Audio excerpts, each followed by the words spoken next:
listening to the Ball Talk podcast with me, Ryan Bailey. This podcast is brought to you by Adapt Athletic Performance and Therapy. Head over to Instagram and give them a follow at adapt_clinic. If you enjoyed this podcast, don't forget to leave a like, share it with your friends, and hit that subscribe or follow button as well. Without further ado, let's get straight into the podcast.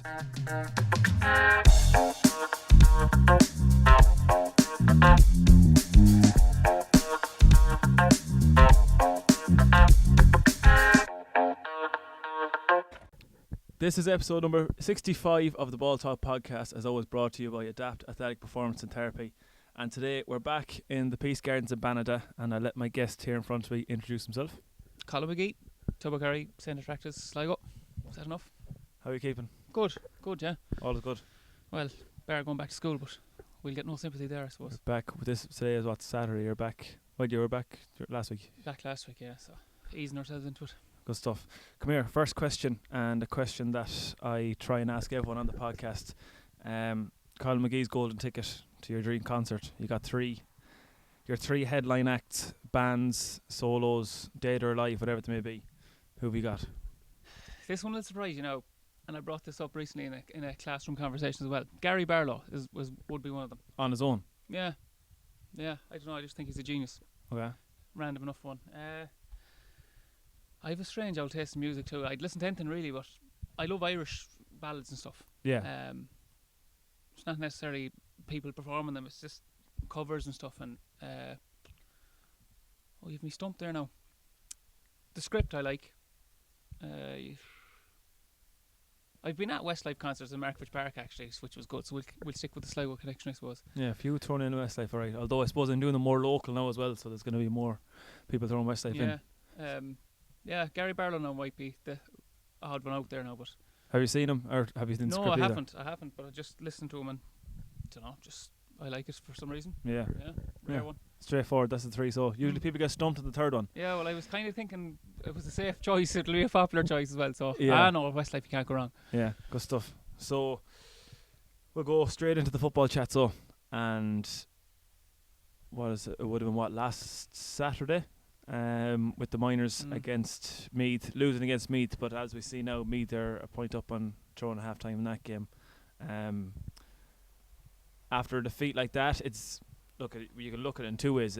It's a missed opportunity for the team to get to an All-Ireland final, but at the same time, it's a massive step for Sligo, not just in underage sense, but in the county as well.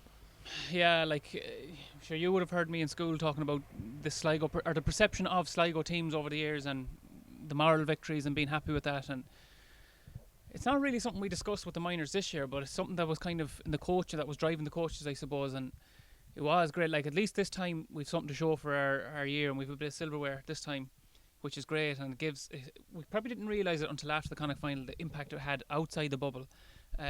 People who you didn't think of any interest in football at all coming up and wishing you luck and asking you about this fella and that fella that was on the team. And it kind of just, I suppose, we're in a county that has been starved of success over the years, and it kind of brings you back to the early 2000s teams, or maybe the early 2010s teams they had a bit of a buzz around the county going, so it was great, and it was great for the players too, so great that we won it, but very disappointing that we didn't back it up, but that's football. You'll always have regrets for the days you've lost, so. And then seeing today, obviously we won't know the result until afterwards, but when you see Meath going on, and you were even saying kind of, fucking nearly Meath beating Tyrone at the moment. Now that game could turn its head as well. Yeah. Tyrone scored heavily against Cork last week, and I thought, geez, they're going to take some stopping. And Meath, they're a point up at half time there. If they do go on to win it, I know some people say it's nice to be beaten by the eventual champions because it shows the standard you were at, but there'll be even more regret there. I think if Meath go on to win it, there'll be even more regret that we didn't kind of get over the line against them and see how we got on in a final. But look, that's the way it goes. Definitely. In that team as well, you'll see in, I know maybe it's more of a club thing than a county thing, but there's always one big standout player, and I know Luke Maron was kicking the lights out all year round, but at the same time it's a very even team. Across the board. It's strange. If you heard of Luke kicking 9 points against Leitrim and what was it, 11 points in the Connacht final, you'd be thinking he is the man. And in fairness to him, he's brilliantly accurate off 2 feet. But the whole team was more than just one player. It wasn't just centred around him. Very athletic group, extremely athletic group, very, very disciplined. Like when we were in lockdown, like they were just mad for more. Their scores and their stats and their running were just crazy. Like, and just how they kept themselves going was brilliant. And that probably energised us a bit too, because we've obviously never been through lockdowns before and things like this, and trying to maintain a team through that. So we didn't know what their reaction would be. But the fact that the players were dragging this along just made our life very easy. We just had to focus on coaching when we got back in the field then, and they had the baseline work done. So, but no, they're a great bunch of players in that. They're hungry. They're like sponges for information. There was no ego. There was no there was messing going on, of course. Like, you need that, but there was no they knew where the line was, and they were hungry for it, and they were focused. So, they were class bunch to be involved with. Now, I have to say, over the years, like, I've been coaching maybe 10, 11 years now. They were right up there. It was one of the best groups I've ever been involved with. Like, just a complete tight knit. Yeah. I remember it said to me years ago that Sligo has an opportunity, being a small county, to have a kind of a one club mentality. Yeah. And they kind of were that. You saw they were in each other's pockets the whole time and not taking the mick out of each other and having the crack. So it's very, very important. Like, but like, even looking at the starting team and to look at, what was it, 33 altogether lads, I think it was named for the panel against Meath. Like, the majority of clubs in the county represented in that as well. Yeah, there's a good spread of clubs, actually, and good spread of schools as well. So, it's great. Like, there's 3 lads from O'More Gales. There's our Kyle Davey, captains from St Michael's. I'm trying to think who else now would be from clubs that maybe haven't heavily represented Sligo teams over the past. What other clubs there? Shamrock Gales had 3 lads there. I know they have a great pedigree and tradition there too. Yeah. 3 good lads coming in from their club as well. Connor as well as Stephen Rogan from Castleconnor as well. Like, it's great. Like, I saw some tweet after the Connacht final saying he's the first Sligo player to win a Connacht medal since Pat Naughton.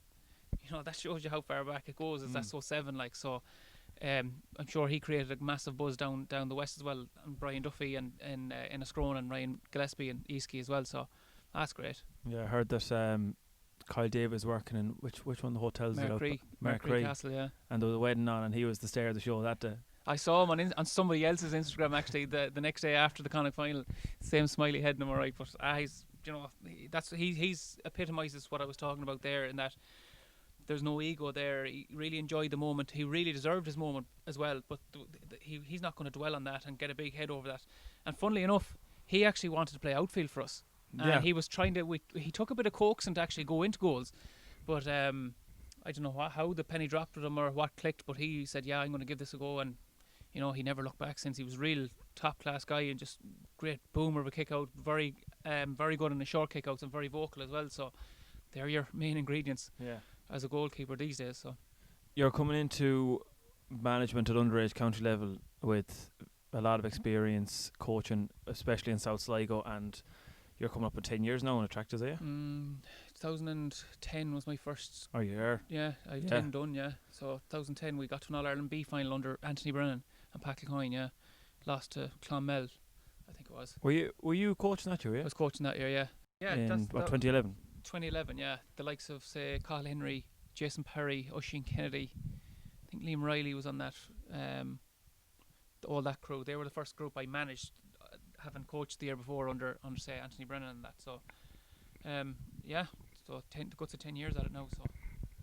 And then they jumped up to senior then the year after, because I think junior football was still a thing back then. There was second year football was thing, wasn't it? Grades, yeah. There was first year, second year, juvenile, junior, senior, whereas second year football is now gone. There's only 4 grades of football in school now, but the age groups have been changed for junior and senior as well since then.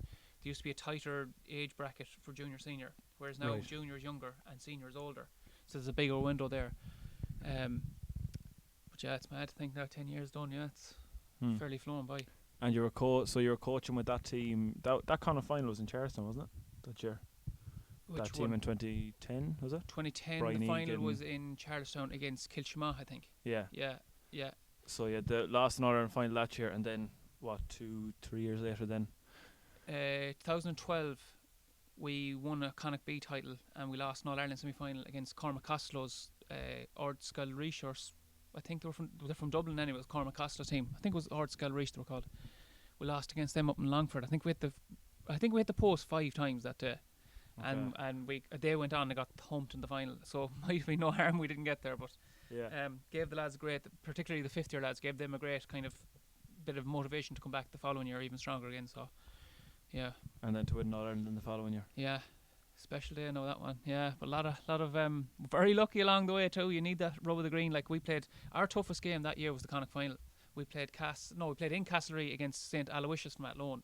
Okay. And we knew Conor McIntyre from Curry had a yellow card, and he was kind of getting involved in a lot of stuff that he should have been avoiding and staying away from.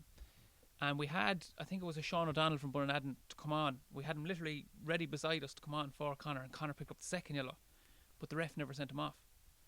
So straight away we got him in there. Yeah. Look, we never looked back from them. And then in the semi-final, Jason Brennan got sent off, straight red card. Or was it straight? I can't remember. Was it a straight red card? But he got sent off early in the first half. It was like in the All Ireland semi-final up in Fermanagh, up in Derry Lynn. And after 12 or 13 minutes or something like that, but we got a penalty just on the stroke of half time. I think it might have been Stephen Connolly made a great run in the lead into it. I think Jason Perry dispatched it anyway, and we went in ahead, having been a man down for most of the half. And then they got a man sent off in the second half, and we kind of kicked on. So, and then the final was in Mullingar against Templemore. So that was we kind of really opened up that day, and we scored a lot of goals, and yeah, you know, it was a comfortable victory in the end. But like their midfield was Colin O'Riordan, who went on to play for Sydney Swans, and John McGrath, who was All Ireland medals in his pocket for the tip hurlers now as well. So it's for a B football team, it was some midfield now, but I think it was Jason Brennan and Cathal Henry we had matched up against them to try and spoil them as much as possible. So that was a good day. Spoil is the word. So you've gone on since and trying to make the jump with Attractas at a senior level anyways, from B to A then too. And what, two A League titles? 2 A Leagues, yeah. We haven't got over the line in the championship yet now, but I suppose baby steps. It's frustrating. Like it's great to get there and make strides, but as I mentioned earlier, I don't know why it niggles at me, but the whole thing of moral victories for Sligo teams and people being happy with that's just anybody who's kind of played under me over the years. Well, that'll ring a bell for them. That we've mentioned that over and over again. You know, after the win in 2013 at B level, we got to the Connacht final in 2014, and we were in a serious position. I think we were 8 or 9 or 10 points up at one stage. Against Gerald's St Gerald's over from Ballina, yeah. And really, the wind really picked up. They got 2 goals. I think our keeper and our cornerback, or the 2 cornerbacks, ran into each other, and the goal opened up, and then they just kicked on. And then 16, 17, 18, 3 in a row we lost against who was Summerhill in 16, Coleman's in 17, and Rice in 18. You know, so even reaming them off there now, it still kind of sickens you a bit that you didn't get one of them, just to break that kind of seal and create an expectation from then on rather than a hope. Yeah. But we'll keep going at it now until we'll break that door down, I suppose. Keep plugging away. Yeah. Talk to me about your playing days. So we'll look at inter-county first. Your Sligo career. Yeah. Short and sweet. What was it? 09, 10 was it? 10, yeah, 10.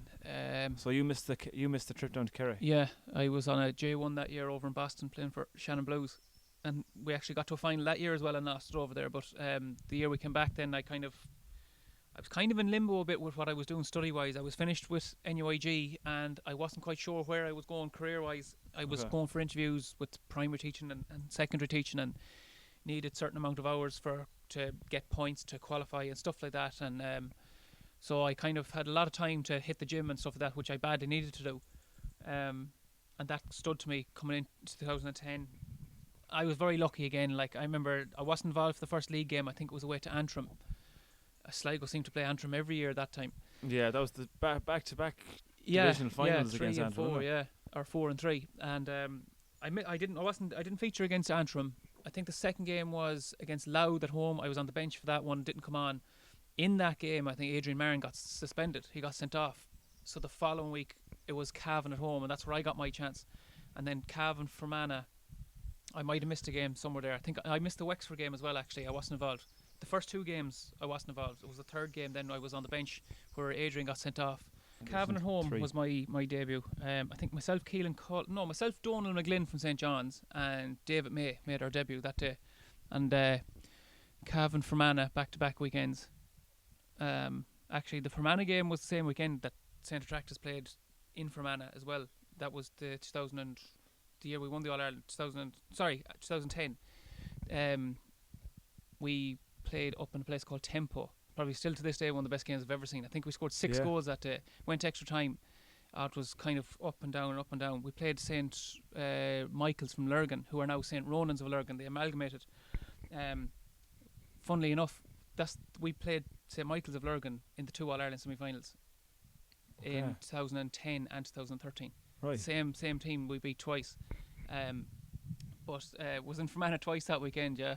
And then league final against Antrim before championship. So I was lucky in that suspensions for other players and injuries for other players opened the door for me. Yeah.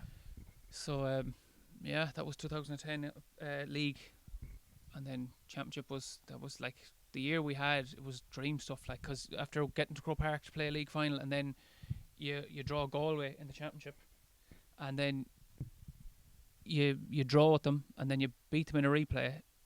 Sorry, Mayo was first, actually, beating Mayo in Markfitch Park, and then beating Galway in a replay where a lot of people said our chance was gone, and then the Connacht final against Roscommon, which, enough said about that one nearly, but that didn't go to plan on the day, but it was real kind of, you're thinking, I'm just new into this, is this how it is every year, do you know what I mean? It was crazy, really, but and then injuries and stuff happened after that. I missed all of 2011 with a shoulder injury.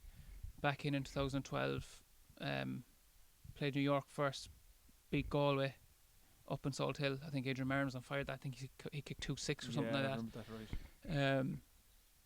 And then lost to Mayo in the Connacht final by a point.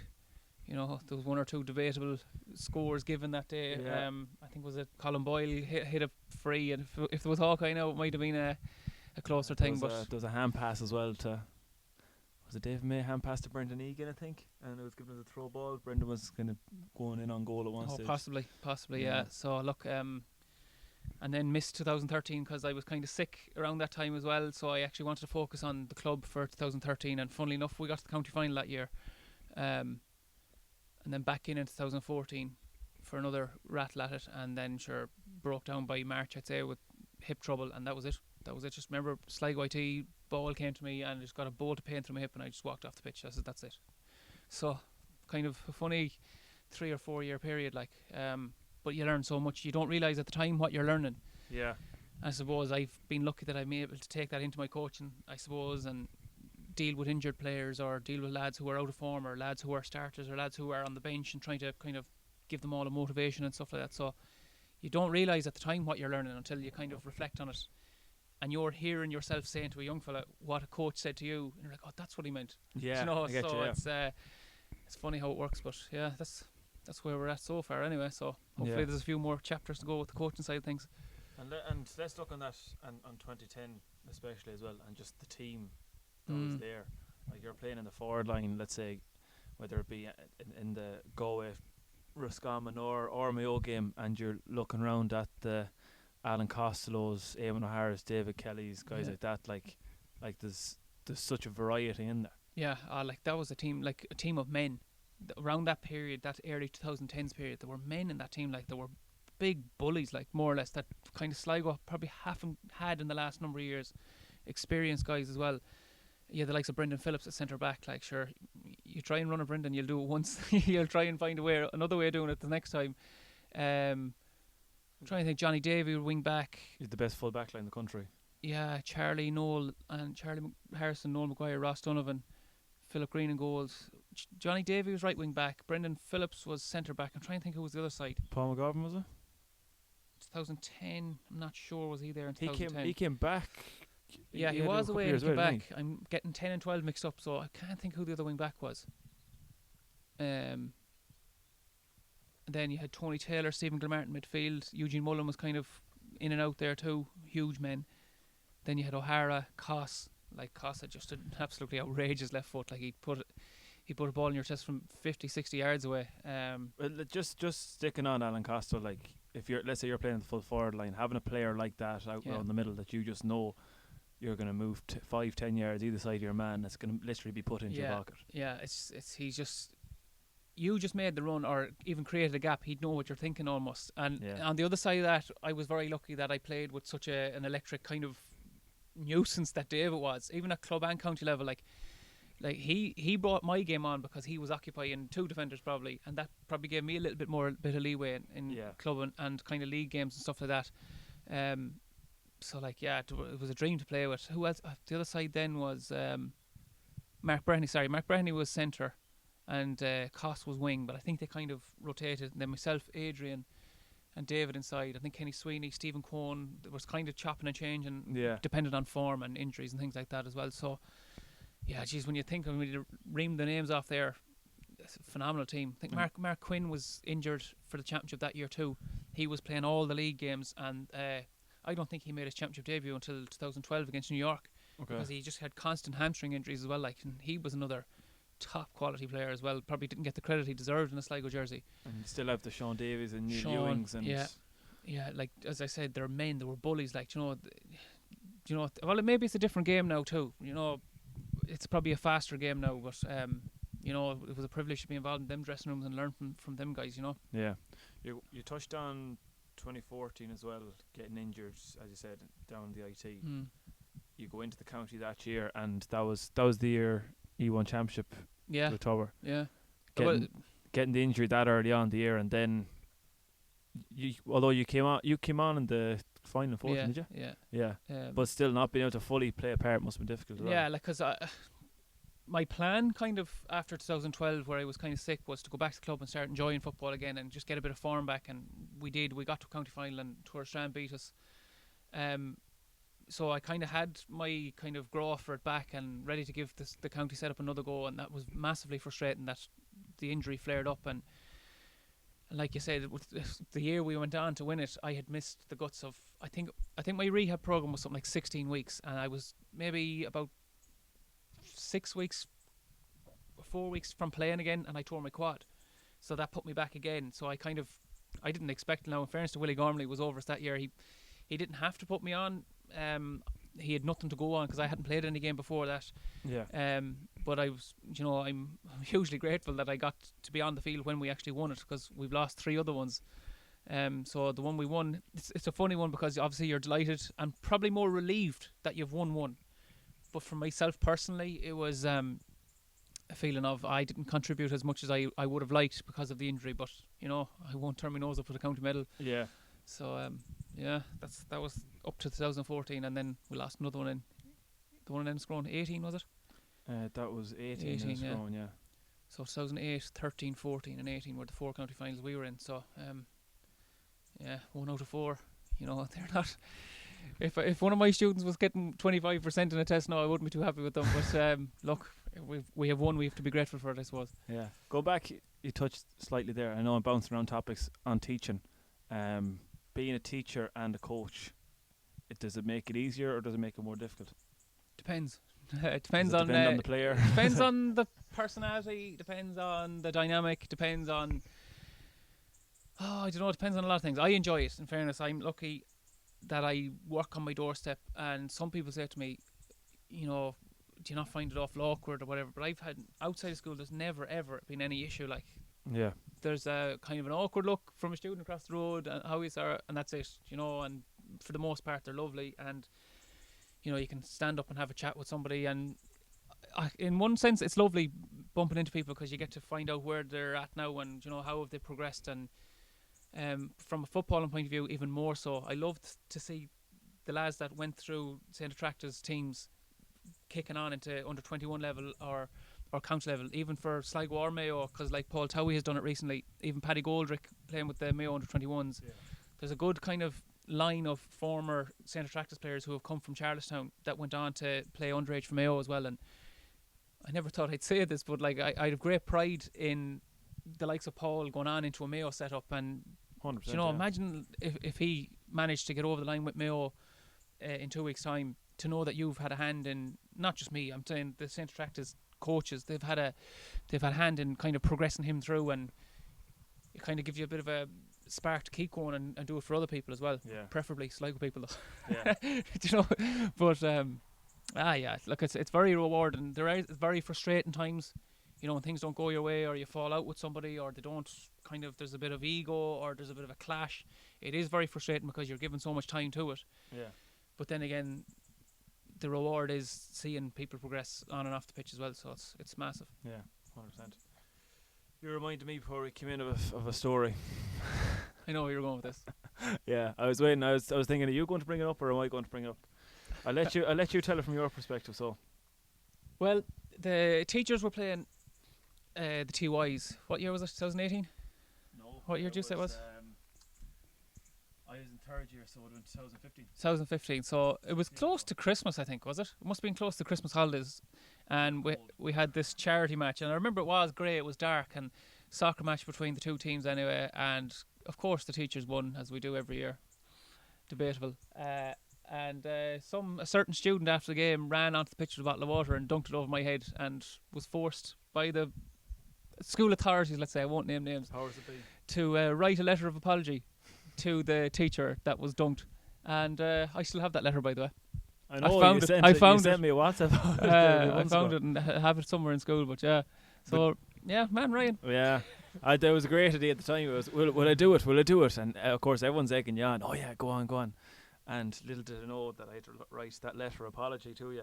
And then, of course, going into, I think it was into the principal's office, and I didn't know that. No, you were. I think you were in the office that day. I don't remember that.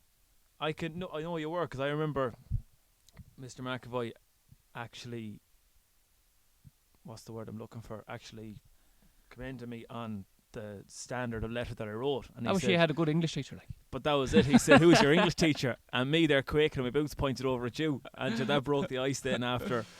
I don't remember that now. I remember the incident, and I didn't really care because I was soaked anyway from the rain. It didn't bother me. But whoever spotted you, I know who spotted you, but I'm not going to remember the person. No. But that's funny. I got a good laugh at that when I found the letter anyway, whenever it was last year. Yeah, a good 6 years later. Yeah. Yeah. But, Come here. An interesting one about you. Matt Doherty is your cousin. Yeah. First, Yeah. Matt's dad and my mum are brothers and sisters. Okay. Brother and sister. So you've obviously watched him grow to be a Tottenham player now. Yeah, it's over the funny last how year, he's few years, progressed. Like he was at a stage where he was kind of going. He was at Hibs for a season, played in the Scottish Cup final. That's back 2012ish, I'd say, maybe 11. Then he had a loan spell at Bury, and then he had, while he was at Wolves, he was on loan from Wolves, and I think he did 10 years at Wolves. Yeah, and he's really kind of Mr. Consistency there, I suppose. And yeah, Spurs probably his first season didn't really settle as much as he probably would have liked, or wasn't as influential as he was with Wolves. But you never know, he might kick on different man. He's back with Nuno this year, yeah, you know, so exactly. Yeah, that might suit him, or we'll see how it goes. yeah. You'd be thinking maybe if they go back into a back five, it could. Let him attack more. Get him back on that right wing back spot. So we're recording at what? What are we probably on now? About 2:00 or so. 2:15, is it? Yeah, 2:20. Yeah, 2:20. So we're just under an hour away from, or just over an hour away from the Kerry Tyrone game. What do you reckon?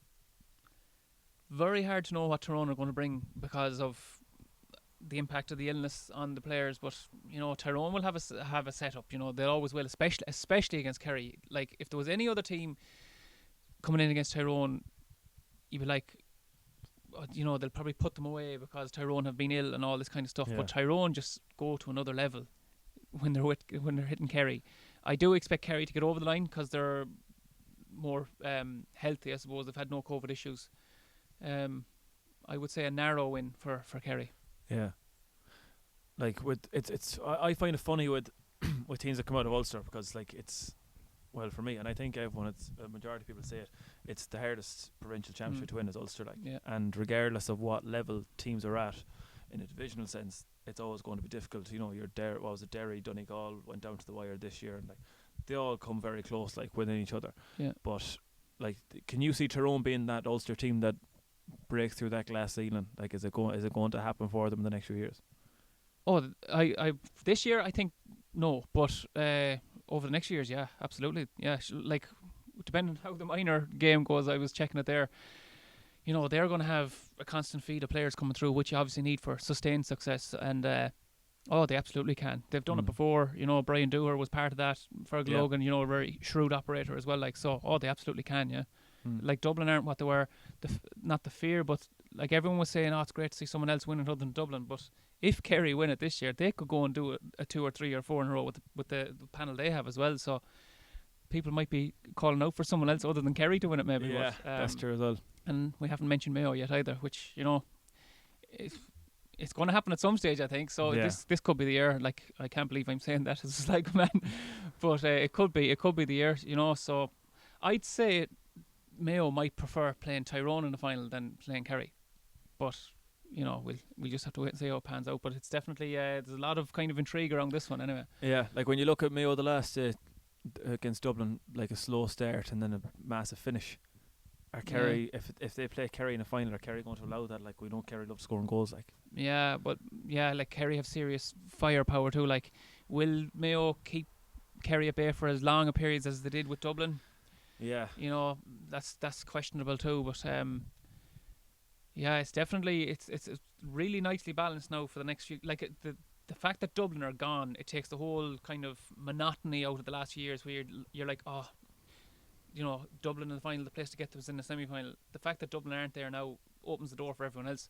So it's badly needed too. I'm going to throw a curveball at you. Final question. Right. You were saying you're expecting a curveball. Yeah, I thought I got away with it. No, this might put you on the spot a small bit. You've played with a lot of talented footballers over your years. Yeah. And if you were to pick a five-a-side, stick yourself into it. If you're going over to Kilmactygastro or into Tubber there, and you can have fly goalie, who have you got? What fellas that you played with? David Kelly be there anyway, for sure. Pace. Outrageous soccer player. Brian Kern will be in there for the bit of steel. I was trying to put that politely. Let me see. Alan Costwood might have to be in there now. I don't know how he is as a soccer player, but if you could translate his Gaelic skills to five-side, it's the bit of silk. Something about a lefty as well. How many have I left? That's myself as 4. One more. I'm stuck now. David Rooney from St John's. Absolute wand of a left foot. Oh, yeah, he should have been the first name I put down there. Yeah, him, David Rooney, yeah. A good soccer player as well, or is he one that you can just imagine being... Oh, he was a good soccer player, but he always chose Gaelic from about under 16 onward. Just an absolute gem of a left foot and brilliant golfer as well. So he just has that hand-eye coordination. Just brilliant sportsman. Yeah. And him. If there's anyone that you would have played, let's say, if from even just an inter-county sense alone, anyone that you played with that you thought could have made a good soccer player, and anyone that if you were to play a game of soccer, you wouldn't want them on your team at all. David, as I said, was a class soccer player. Could have kind of gone that way instead of Gaelic. What was the question? Anyway, well, you said if you said David Kelly, so you're saying if there was anyone off, let's say your former Sligo teammates that you thought would have made a good soccer player, and anyone that you wouldn't have put near a soccer field at all. Oh. Or at least you wouldn't want them on your team. I put Adrian McIntyre with David Kelly, by the way. He was an unbelievable centre half soccer player. Brilliant, like big long legs, getting the sliding tackles in. Who would I not put in a soccer team? Fizzy Green. He'd kill someone on the pitch. Like he'd kill someone. Yeah, couldn't put him on outfield. I mean, you couldn't put him outfield. He'd kill someone. Yeah, him. Fair enough. Yeah. Ronaldo to United. Next question. That's the last question. No, that's not even a question. That's just a statement. No, I don't know. It's great for, United do need squad players in fairness, so it's great. Is Ronaldo a squad player? I didn't see it coming, to be honest with you. I don't think anyone saw it coming. I didn't think he was going to go to City either. I thought it was just they were trying to squeeze more money out of Juve or something like that, or maybe even PSG. But I definitely didn't see that happening. It'll definitely add to the league this year anyway. So yeah, you'd imagine Ferguson definitely made a call there. I've no love for United, so I know I'm only I know you're winding me up and it's working. I definitely will add to the Premier League. Sure, like it's a win-win. Like get 2 years out of him. If they win anything, it'll kind of cement his legacy there. But yeah, I don't really care if they I don't know. I'm a Liverpool man, so I have nothing further to add. So. And do you know what? We'll wrap it up with that. So. Right. Thanks for souring it at the end there. Thanks very much. Colm McGee, thanks a million. Thanks. Cheers.